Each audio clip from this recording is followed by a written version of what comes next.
Halo, selamat datang di sini. Suarakan isi nuranimu. Sebuah podcast di mana kamu bisa melepas suara yang mungkin sudah lama kamu simpan. Karena kamu tidak tahu harus cerita ke siapa. Tenang, di sini kamu nggak sendirian.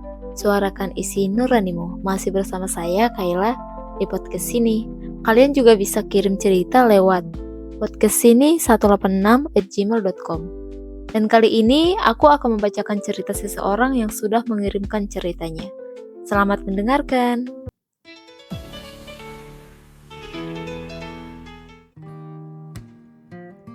Ada yang lebih menyakitkan dari sekedar patah hati, yaitu ketika seseorang yang kita sayangi justru memilih sahabat kita sendiri untuk dia genggam di pelaminan. Halo Kak Kayla, halo. Perkenalkan, namaku Raka. Hari ini aku ingin berbagi cerita. Cerita tentang kehilangan yang tidak biasa. Cerita tentang kesabaran, harapan, dan pengkhianatan yang diam-diam tumbuh dari dalam lingkaran terdekat. Ceritaku dimulai setelah aku lulus dari sekolah menengah atas.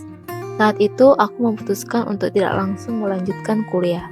Aku memilih untuk bekerja terlebih dahulu, mencari pengalaman dan membantu keluarga.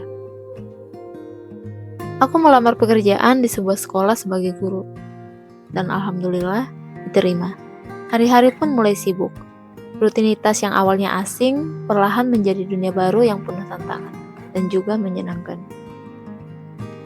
Suatu hari saat nongkrong bareng teman SMP, tiba-tiba dia bertanya, "Raka, kamu kerja di yayasan ini ya?" "Iya, kenapa?" tanyaku heran.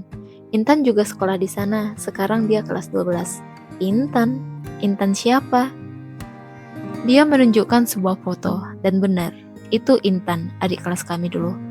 Ternyata dia memang muridku sekarang. Hari berikutnya saat mengajar, aku pun menyapanya. "Kamu masih ingat aku nggak? Kita satu SMP loh." "Iya, ingat Kak," jawabnya sambil tersenyum malu. Katanya dia sebenarnya sudah mengenaliku sejak awal, tapi malu menyapa lebih dulu. Singkat cerita, setelah lulus, Intan direkrut menjadi guru bahasa Arab di sekolah tempatku mengajar. Kemampuan bahasanya memang bagus.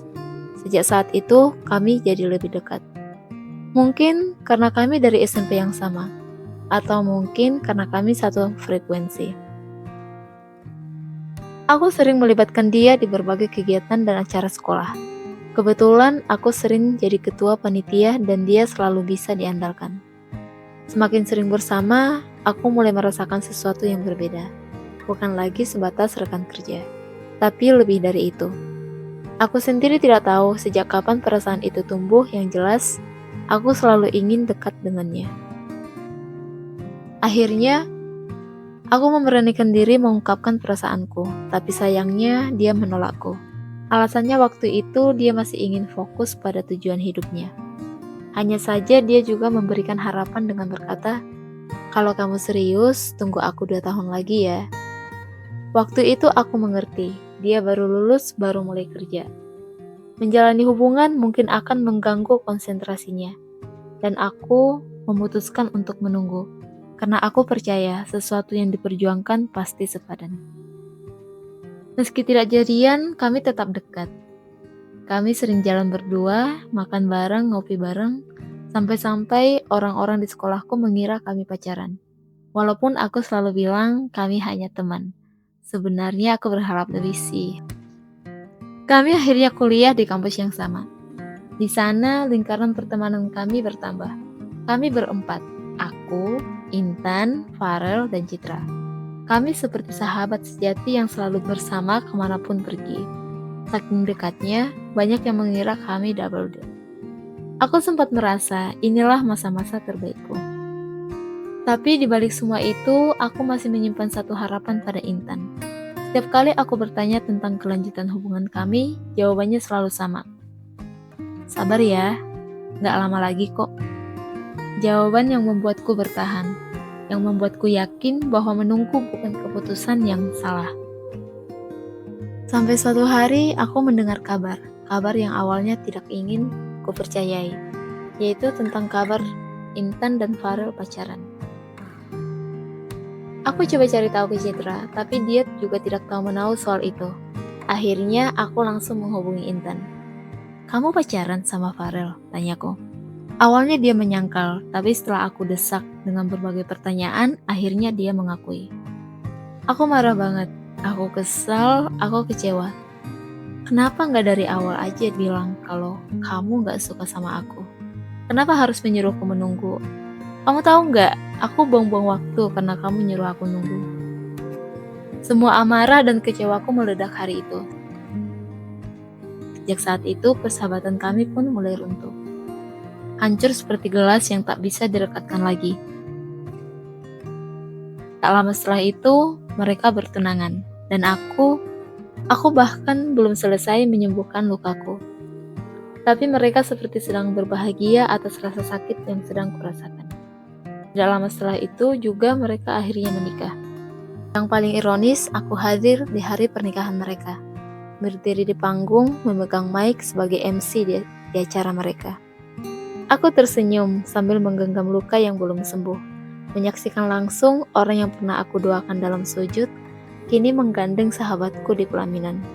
Dalam hati aku berbisik, seharusnya akulah yang berdiri di sana. Untuk Intan, kalau kamu mendengarkan ini, aku hanya ingin kamu tahu, mungkin pada akhirnya aku yang salah. Salah karena terlalu percaya, salah karena menganggap perhatianmu sebagai petunjuk, dan salah karena berharap lebih padamu.